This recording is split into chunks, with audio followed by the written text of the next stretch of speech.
Golden State Media Concepts bring you Book Review Podcast, a haven for bookworms of all ages and the widest genres, from mystery to memoirs, romance to comedy, fantasy to sci-fi. If you love to read, this is a podcast for you. It's the Golden State Media Concepts Book Review Podcast.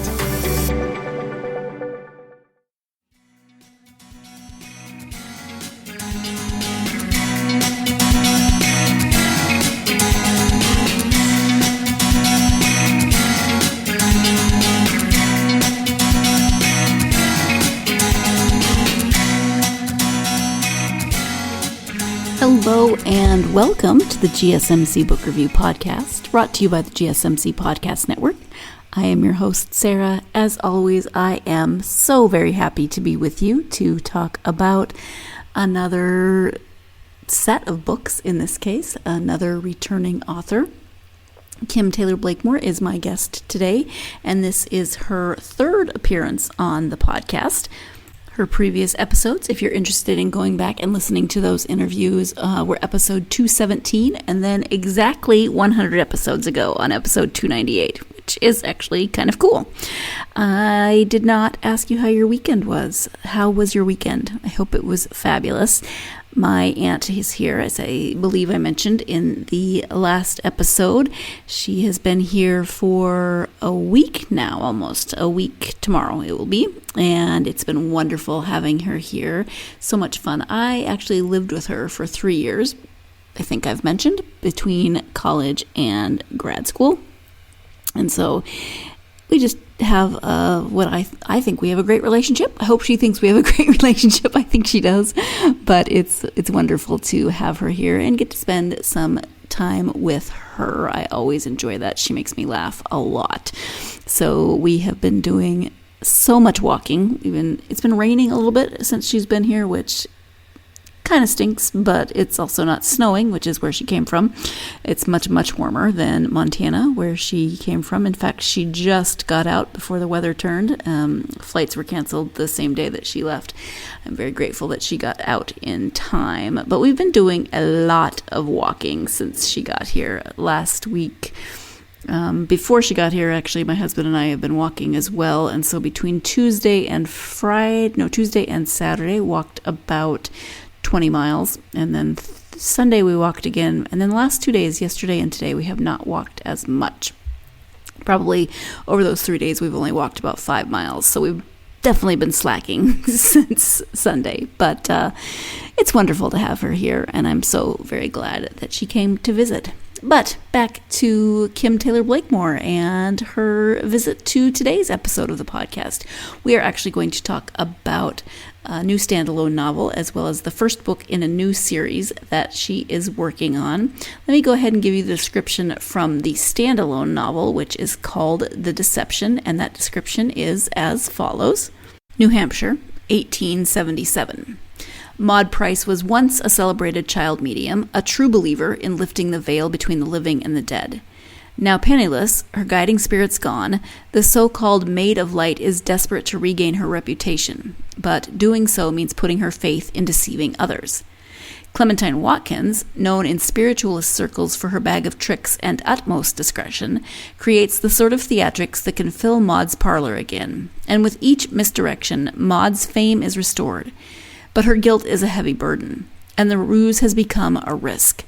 Others are plotting to expose the fraud, and Clem can't allow anyone, even Maud, to jeopardize the fortune the hoax has made her. When the deception hints at a possible murder, Maud realizes how dangerous a game she's playing. But to return to the light from which she's strayed, she must first survive the darkness created by Clem's smoke and mirrors. So that is the description of The Deception. Again, the author is Kim Taylor Blakemore. And this, obviously, there's some heavy topics in this. I mean, possible murder, communicating with the dead, right? But I thought this was so much fun in that I learned so much about the ways that spiritualists of this time especially spiritualists like Clementine, who are full of tricks up their sleeve, the way they accomplished those tricks, because you read so much about different, seances of this time, or different ways of contacting the spirits, supposedly, and there's just so many amazingly creative means by which people would accomplish so-called contacting the other side. Now, Maud in this story is a true believer. Whether she actually is in contact with a spirit guide named Matthias, whether that's, she believes it so much that she actually believes it's happening, or whether it actually is happening, is neither here nor there. But she's a true believer.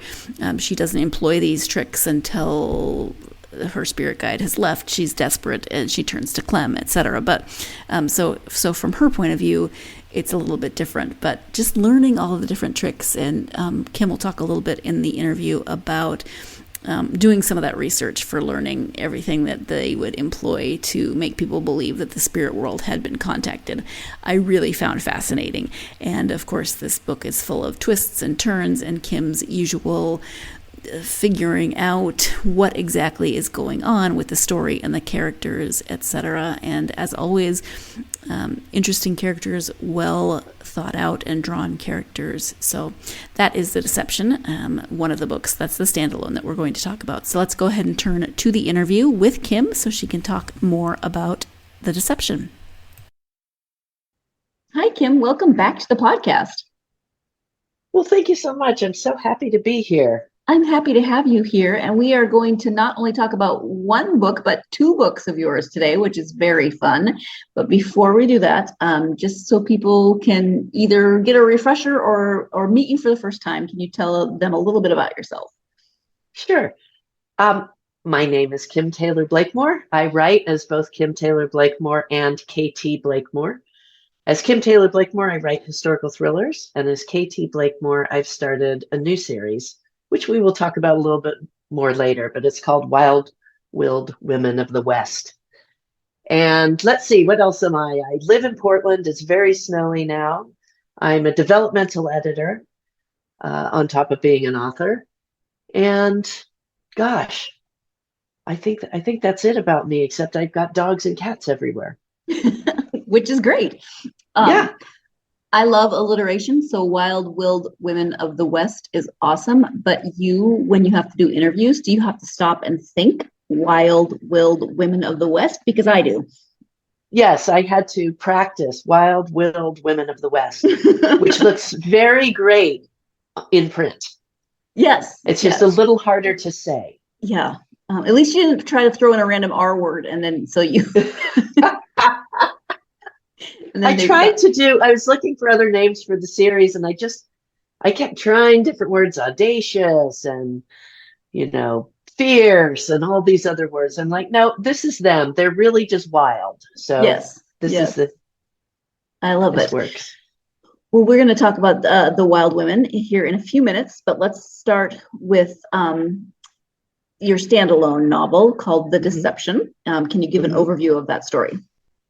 So The Deception came out at the end of September, and it is about two women during the spiritualist movement in New England. It's set in 1877, and it's right when spiritualism was really taking off. And at that time, there was a burgeoning of mediums, particularly women, who would give seances or go on tour and do shows. And then on top of that, there were the frauds who followed them, who also did shows and different seances, etc. So I wanted to look at having both of them in one story, a fraud and an authentic medium, and what happens when the two of them meet. So Maud is our authentic medium. She was a famous child medium during the Civil War, when many people went to spiritualists and mediums because of the amount of deaths during the Civil War and wanting to talk to their departed loved ones. And then as she grew up, her spirit guide did a runner. She no longer has him. Her father, who managed her, is dead. and she can't pay the mortgage on her house. So she is given the name of another woman to help her in this situation and get back on her feet. And that woman's name is Clementine Watkins. And she is a glorious fraud who is known for her discernment, her discretion, and her very, very good tricks on the stage. And as she takes over Maud's life, Maud is stuck with a very big ethical dilemma that her tricks have suddenly all become false. And no matter that Clementine continually tells her it doesn't matter the means as long as the ends are the same, Maud cannot stomach any longer living with this and has to find a way out from underneath Clementine's wiles and wits. Mm-hmm. And I'm sorry that my brain is just focusing on words today, but you were talking about the real medium and the fraud, and then you said the name Maud, and I was just very glad that Maud is not the fraud, because that would have been too much for me. It's little Dr. Seuss. Oh, I'm kidding. Maud is not the fraud. Maud is not the fraud. I don't know if I need a nap or what I need to do. We can have a whole book of that. Maud is not the fraud. Yeah. Now you're going to make me have to do it. Now I'm going to have to do some rhyming thing with them. Yes, you're going to have to at least write a poem. Right. Now that you've heard a little bit more from Kim about herself and about the deception, it's time for the first break of this episode. But when we come back, we'll be talking more about that research into just how Clementine accomplishes all of the things that she manages to do in her line of work. So stay tuned. You're listening to the GSMC Book Review Podcast, and I will be right back. Golden State Media Concepts bring you the Bible Study Podcast. Reflect and journey the Bible as together we study God's Word and be inspired. Bible study made fun and informative for all ages. It's the Golden State Media Concepts Bible Study Podcast.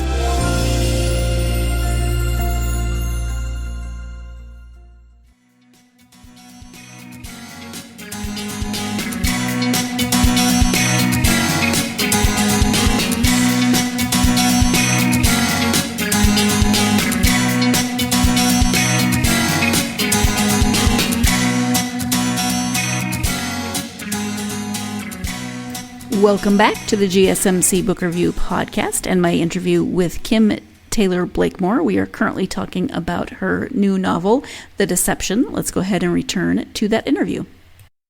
Mm-hmm. Yes. I think the last time you were on, you were actually doing some research for The Deception, and we were talking a little bit about all of the research that you were doing into spiritualism at this time, and all of the tricks that Clementine would have up her sleeve. Do you want to talk a little bit about some of the things you discovered that they would utilize to make people believe? Yes. The research was really interesting because I did a lot of research sort of historically. Then I bought a book called Chemical Magic. So Clementine knows how to do many, many things. She knows how to mix chemicals to make beautiful smoke and fire appear if she snaps her fingers, and have ghosts go along the ceiling of a theater. She also creates automatons. So she makes little birds that move. They're done with bellows and little chirp mechanisms. She creates a really crazy doll that's life-size that looks like Maud, that can move its arms and move its eyes. So she's very clever that way. And when I was looking at all the tiny tricks that are used, particularly in parlor seances, so that's harder to do than a big theater because people do suspend their disbelief in a theater. But if you're in a small room and suddenly things are moving all around your head and shoes are going flying and plants are going another way and the table's tipping all over, how were these all done? And oftentimes there was a false wall. And someone would be behind the false wall and be able to open different areas of it and have like a mask of a head that floats out and floats in. They would use magnets to drag things across walls, etc. So that was really fun to try and figure out how she would set all these up in the wires that you would trip to make things move. And then I ran into a thing where I was like, I wonder if she can do all these magic tricks that I give her, particularly the ones with fire and smoke and things like that. And so I was searching all over to find a magician who did historical magic. And I found a gentleman named the Historical Conjurer, who his whole thing is doing 19th century magic on stage. So he goes all over the country. And lucky for me, he lives in Portland. So he was literally lives 15 minutes from me. So we met and I said, okay, here are the tricks Clementine does. And he said, yes, she can do all of those. And then he would do them for me and show me what elements were used to create them, the types of materials you'd have to do to make spontaneous combustions, etc. And he would give me really good things. Like I had a scene where something came down and floated around and I had a very thin wire. And he said, well, that is going to reflect no matter how dark you think it is. So you want to use a horse tail, a piece of a horse's tail, a black one, and that will disappear on stage. So he gave me all these great tricks. So and then said, yes, all the tricks you're using are fine. Those would have all been used. So I was very happy about that. Now, let me switch gears for a minute to Maud, our non-fraud. I had to really make sure that she was not sort of some Hollywood version of a medium. I really wanted to make sure that I was authentic to her voice, as authentic as I was to Clem's. So I met with two different mediums and then I interviewed them and talked to them in depth about their experiences and how they became mediums and psychics. I talked to them about Maud herself. She mostly hears ghosts rather than sees them, spirits, and talked to them about what happened. And, she had a spirit guide that really sort of corralled those spirits so she could hear them and they weren't a cacophony of noises. And the one medium was really, really great. And she said, yes, that is true. Those things would happen. So I was able to bring in their experiences to her. I'm really glad you brought up Maud, because that was going to be my follow-up question as to doing the research for her character and writing her character. It could have been very easy to make her a caricature. But this is something that, whether she can or she can't, she truly believes that she has this connection to the spirit world, and she is genuine in that belief. So can you talk a little bit more about both Maud and Clem as characters and what about them might resonate with readers? I have had some interesting back and forth with readers and readers with each other about Clem and Maud. It seems they end up in the Maud team or the Clem team of who they root for in the book. Oh no, so, it's like a young adult book. Team Maud and Team Clem. Team Maud and Team Clem. But so Clementine is incredibly ambitious and very, very clever and sort of steamrolls over everybody because she has the ideas. She's the one who gets the money back. She gets Maud's fame back. And she's just bubbles over with all this energy. So you can't not like her, but she is also utterly amoral. So it's really interesting. It was really, really fascinating to write her and to watch someone sort of have to explain her own amorality to somebody else and make them get them on the page with her. So that was super fun to write her. And Maud is a much quieter character, but she's much more ethical. So it's she's a really interesting character. How is she going to come into her own and have enough strength to fight Clementine by the end? She does. She ends up standing up against her. So it was really fun to watch her sort of downfall and then how she brings herself up from that and out of that to be back to the ethical person she is at the beginning of the novel.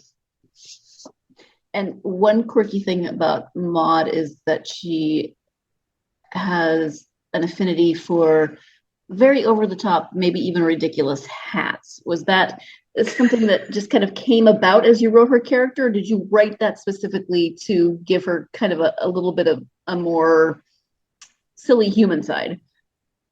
I think she needed the silly human side. And the hats are, she's so very proper and wears just all plain white and is very plain, as Clementine calls her. She's very, very plain. And I love that Maud had this beautiful set of gorgeous hats that she loved, that these were the things that were the color to her. So they're her weakness. They make her happy. Yeah, and at one point, minor cowboy boots. So what's that? Minor cowboy boots. Yours are cowboy. Okay, I like it. Yeah, no idea why. Just they are. Everyone has to have a thing. Yes, you have to have a thing. When you write stories, when you write characters, did Maud and Clem? Did you have a really good picture of them before you started, or did they kind of evolve as you wrote them? I do both things. So what I will try and do at the beginning of, deciding sort of what the book is about, I'll say, okay, I want to talk about this idea of frauds and spiritualists and that sort of dance between the two of them. So who are the two characters? So, I'll start very broad. It's got to be a fraud and a medium. And then I will do a very quick sketch of them, sort of how I see them in my mind. I will then... I'm trying to fit them into where they fit in the story, sort of, and in a mechanic level. But then what I like to do is let them come on the page and let them tell me. So once they've entered the stage, it's much more fun to watch them do their thing than for me to shove what I think is an author at them. What that does is cause some serious problems in plotting later on if they've decided to veer off someplace else.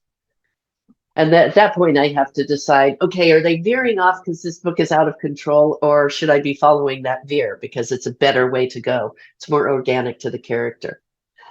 I mean, if I knew everything before I started a book, I wouldn't write it. Right.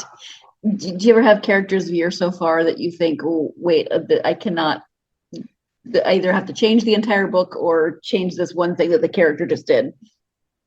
Yeah, and I'll really look and see if it's fits. I've had times where I've had a character do something that really did move things in the wrong direction. And I said, well, just cut it completely and see what happens and see where the character went wrong. What did you do organically wrong with the character to lead to that? We are about to switch gears and talk about the first book in the Wild, Willed Women of the West series. I have to pause very deliberately to say that. We're going to take our second break of the episode, and when we come back, I'll give you a description of that first book, and then we'll have Kim go ahead and talk about that one as well. So stay tuned. You're listening to the GSMC Book Review Podcast, and I'll be right back. Tired of searching the vast jungle of podcasts? Now listen close and hear this out. There's a podcast network that covers just about everything that you've been searching. The Golden State Media Concepts Podcast Network is here. Nothing less than a podcast bliss with endless hours of podcast coverage. From news, sports, music, fashion, cooking, entertainment, fantasy, football, and so much more. So stop lurking around and go straight out to the Golden State Media Concepts Podcast Network. Guaranteed to fill that podcast itch. Whatever it may be. Visit us at www.gsmcpodcast.com. Follow us on Facebook and Twitter, and download us on iTunes, SoundCloud, and Google Play.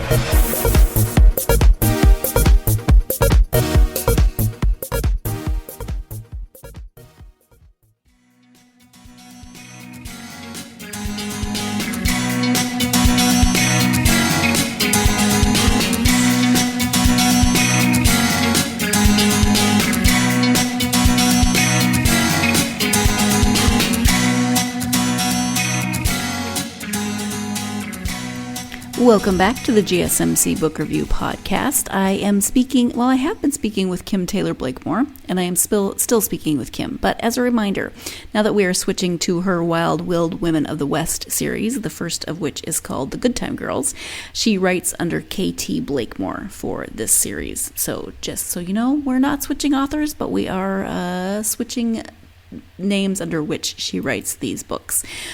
So again, this one's called The Good Time Girls, K.T. Blakemore. In 1905, Kansas, ex-dance hall girl and outlaw Ruby Calhoun has settled into a mostly quiet and mostly lawful life. But out of the blue, her past comes hustling into town when her ex-friend and ex-dance hall partner, Pip, shows up with a grim message and dangerous mission. Cullen Wilder, an old enemy with a long memory, wants them dead, and the only way to survive is to kill him first. With Cullen's henchmen hot on their heels, Ruby and Pip hightail into the hinterlands of Kansas to save another friend from Cullen's vengeance. Unprepared for the journey, their trip is filled with mishaps and mayhem, blunders and bounders, con artists, and the circling noose of the law. Through it all, Ruby is tormented by the memories of her life years ago in Arizona territory, when the upstairs girls at the Paradise Saloon and Dance Hall kept her safe, and the dreadful day when it all went wrong. Will Ruby have the guts to face her turbulent past, or will she cut and run like a coward one more time? And again, that is the description of The Good Time Girls. It is the first in the Wild-Willed Women of the West series.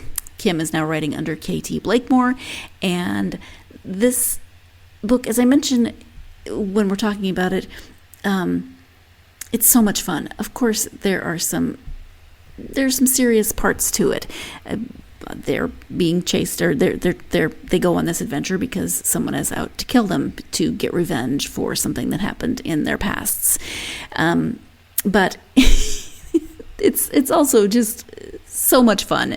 It is madcap. It is an adventure. It is these women who are kind of winging it as they go about figuring out how they're going to stay alive. And so, yeah, figuring out how you're going to stay alive, not exactly the cheeriest of topics, but the book is just a lot of fun, and I am really looking forward to the fact that there will be more than one of these, because I thoroughly enjoyed Pip and Ruby.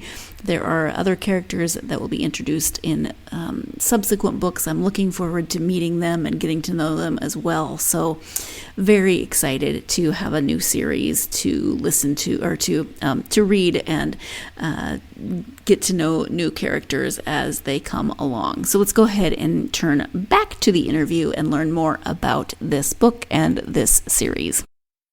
Now, in terms of the other book that we're talking about, The Good Time Girls, that's part of your alliterative series. It's still historical fiction, but very different than some of your other books that we've talked about. It's whimsical, maybe whimsical is a good word for it, but it's a little more maybe lighthearted, although there's some not lighthearted topics in it. Can you talk about the inspiration for the series? Okay, so The Good Time Girls. So when I was working on, let's see, what was I working on? I was working on After Alice Fell, and that was the 2021 book. And then COVID happened, and I finished After Alice Fell, and I didn't really know what I wanted to write. And I was in a workshop, and I got a prompt, and I can't remember what the prompt was in the workshop.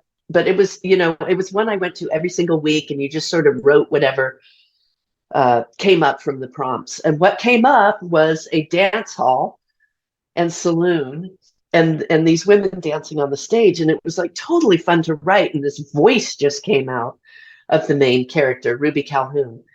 And I was like, this is really fun. I love these kind of books. So all during COVID, and as I was, doing the marketing for After Alice Fell, writing The Deception, both very dark books, very serious, I would switch back into The Good Time Girls. I'd be like, you know what? I'm going to just play with this and do some more on it. And I just keep writing. And this is the time where I let these two women do whatever they wanted, because it's about, two ex-dance hall girls, and they are both threatened with death by an old enemy. So they decide to hit the road and go find him first before he can kill them. And they also need to see if another one of their friends is alive or dead. So they just hit the road in Kansas and run into many, many mishaps, blunders, con men, the law, and it was just fun to write. I was like, okay, they've got to go to this town. They're going to Paola. Get them off the train. What's in Paola? I don't know. Get them off. See what happens. And so the whole book has this sort of that sort of a slightly chaotic feel to the actual trip as they're trying to figure out what to do. And then, but you're right. There's a serious part because it's told almost like a dual narrative. So it's what's happening to them as they're trying to find their friend and then find Cullen, the guy who wants to kill them. The second story is where they first met and when they were both dance hall girls together 5 years earlier. So it's how those two stories weave together. Mm-hmm. And it was a joy to write. And they make me laugh. They're sort of like Thelma and Louise. Yeah. The deception is written from both Maud and Clem's perspectives, but in third person. Yes. And this one's written in first person from Ruby's perspective. So can you talk a little bit about the difference in those two writing styles? And is it hard for you to switch, or do you prefer one or the other? Right now, I'm all in on these a little bit lighter books. But I don't, for me, I came from theater. So before I can actually put anything down on paper in terms of, chapter 1, here we go, I really have to hear the voice of the narrator. And once I've played around and know that voice, then I'll be with them. So once I got Ruby's voice, it was very easy to write. So then if I went back and had to write Maud, for instance, I knew what her voice was because I can hear them kind of like an actress. Okay. So yeah, you start with the voice, and then it's not that much more difficult to then exactly. I always start with the voice. Okay. I mean, that's really important. So your initial inspiration for Good Time Girls and the series was that prompt.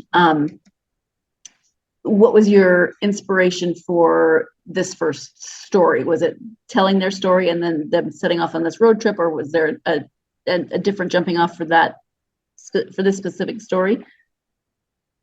So when I had first done that prompt where I had, written about these saloons and all this, and I'm like, I don't know where this comes from, but it's very fun.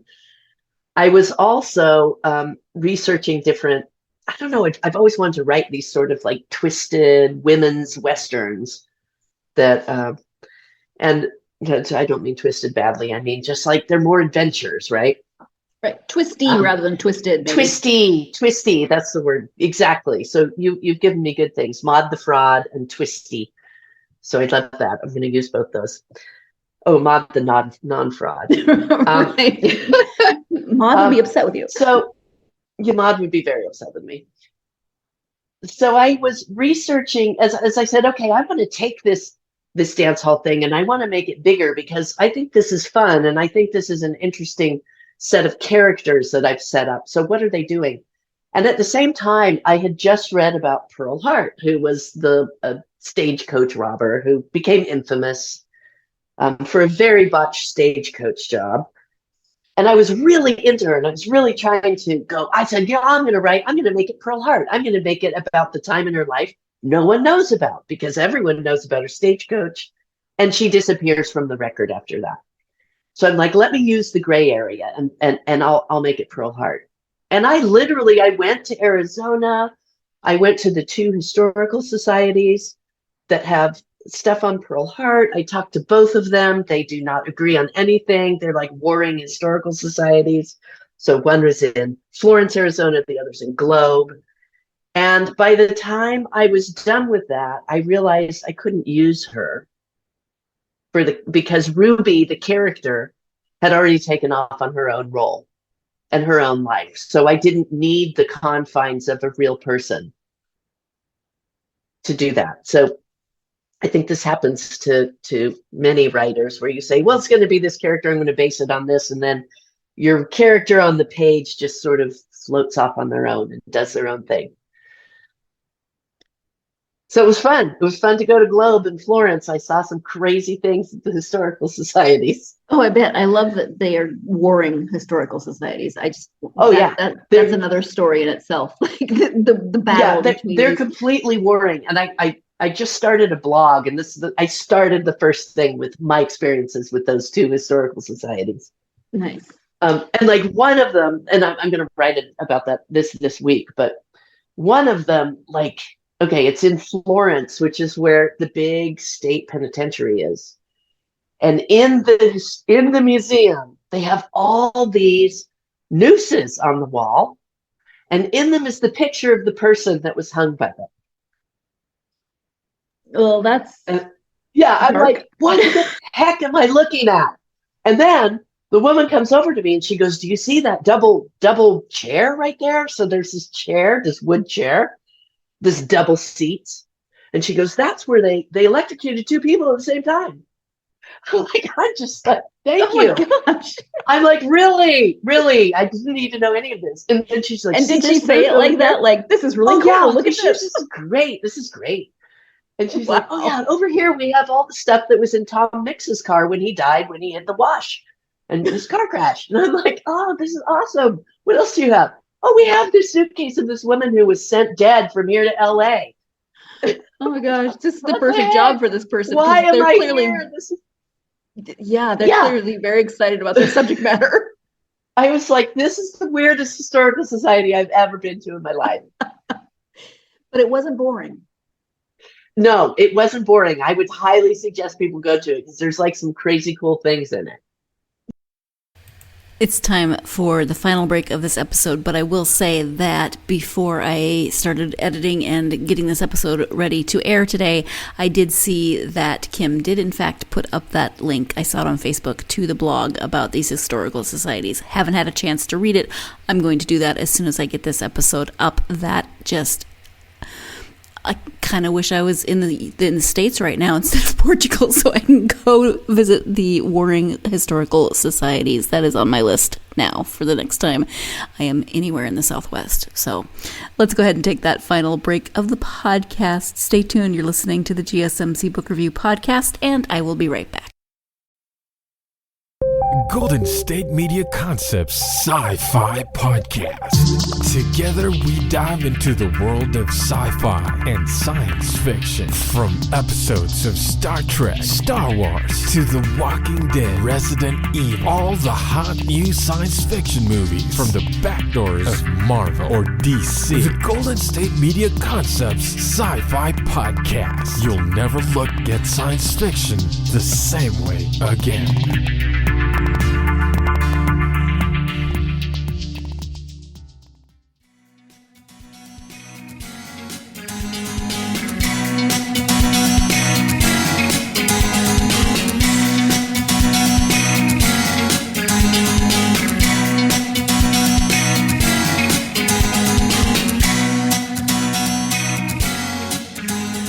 Welcome back to the GSMC Book Review Podcast and the conclusion of my interview with Kim Taylor Blakemore. Currently, I am talking to KT Blakemore since that's the series that we're talking about. Let's get back to the interview. For this series, do you have an overall arc in mind, or are you just going to keep writing as long as Pip and Ruby are giving you material? The series is going to actually have not just Pip and Ruby, but it's also going to be other books. So the next book is called Moon River Girls. So it's all sort of under the umbrella of Wild World Women. The next book is about two sisters who lose their father, and then someone steals their herd, and they have to go get their herd back, and they become cattle rustlers. And it's sort of about their experiences doing that. That's coming out in November. And then I'm back to Pip and Ruby with The Good Time Girls Get Famous. Oh, okay. And that will be next in 2024. Fun. Okay. And so they're super fun. I can make them do a million things. Yeah, absolutely. So what are you working on currently? I'm currently working on the final proofs of Good Time Girls, so they're ready to go. And in terms of the books, I'm working on Moon River Girls, so I'm doing research for that on the book's going to be set up in Eastern Oregon in the high desert. So I'm going to be heading up there to a cattle ranch to see how they do their workings and what they do, which is going to be really fun. Yeah. Can you pre-order Good Time Girls yet? Yep, you can pre-order. Right now, you can pre-order the ebook. By next week, you can pre-order the hardback or paperback. They will be available soon. All right. Thank you. And what have you been reading since we talked last? I have been reading many things about the women's West, mostly. One of the books that I've read recently that I've really liked has nothing to do with what I write. It's a great book. It's a World War II book called The Book Spy by Alan Ladd. I highly recommend it. It's set in Portugal, and it's about a librarian in Portugal during World War II and how she helps the war effort. I have been to that book. If there's a bookstore in Lisbon that was used during World War II to actually pass information, and I have been to that bookstore. Fantastic. That's cool. Oh, I will have to look into that book. Yeah. So that was my latest, greatest fun read. All right. Internet presence. You've got a website. You just mentioned a blog. So if you can share all your all the places people can find you on the internet, including social media. Okay. So you can find me at kimtaylorblakemore.com. And if you'll be able to go into different sections, and the one for Wild Willed Women has the blog. So you would click in there and you'll see the blog. I'm also on Instagram at Kim Taylor Blakemore Books and Facebook at Kim Taylor Blakemore Books. All right. Thank you. Is there anything that we haven't talked about during this time together that you were hoping to be able to highlight? I think we covered a lot. Well, we went from mediums to stagecoach robbing. Yeah, to whole different, to the West. Yeah, we went absolutely. from the Northeast to the Wild West. And then your next one you're talking about will be in Oregon. So you're just covering the whole gamut. Yes, I am. I'm sort of have moved my stories back to the West. Yeah. All right. Well, thank you so much. I really appreciate you taking the time to talk to me about both books. Thank you so much. Thank you so much, Sarah. Thank you once again to Kim for her third appearance on the podcast. It's always a lot of fun. I enjoy speaking to her when she joins me. So, Kim, thank you so much. If you are a fan of historical fiction, you've got a couple of options from today's episode. The first, of course, is The Deception. Both really great options. Just depends on what kind of historical fiction you're looking for. Maybe you're looking for more of the Wild West, and then you would want the Wild Willed Women of the West series. Maybe you are interested in 19th century spiritualism and how all of that worked, so you would then want to check out The Deception. But regardless, if historical fiction about very interesting women is on your TBR, or you want it to be on your TBR, then Kim Taylor Blakemore is someone to check out, not just for the books that we talked about today, because she's got other historical fiction novels involving very interesting women in very interesting times and places. So definitely check out her books if you have not done so already. We have another returning guest coming to the next episode of the podcast. J.P. McLean will be here to talk about the second book in a series, and that one is called, the first one was called, I am blanking on the first title of the book. I will make sure I have it, but this book is called The Ghost Mark. The other book was called something Mark. Shadow Mark? That's terrible. Oh my gosh. Anyway, Ghost Mark is what we will be talking about for the next episode. So please join me for that. I'm looking forward to having JP back on the podcast as well. In the meantime, as always, if you have not done so already, please like, follow, subscribe on the platform that you listen to this podcast on, as well as leave a review for this podcast. Those things are immensely, mainly, I'm just trying to combine words, but those things are very, very helpful to get this podcast out to more listeners, and I greatly appreciate any help that you're willing to give. Also, if you are on social media, go follow Kim on her social media platforms, but also you can follow this podcast on Facebook, Twitter, Instagram, and TikTok. As always, I love hearing from you, so come find the podcast and me on social media and let me know what you've been reading. In the meantime, I hope you're having a wonderful week so far, and whatever you're doing this week, whatever your weather is this week, I hope you can find plenty of time to get yourself lost in a good book. Thank you so much. You've been listening to the Golden State Media Concepts Book Review Podcast, part of the Golden State Media Concepts Podcast Network.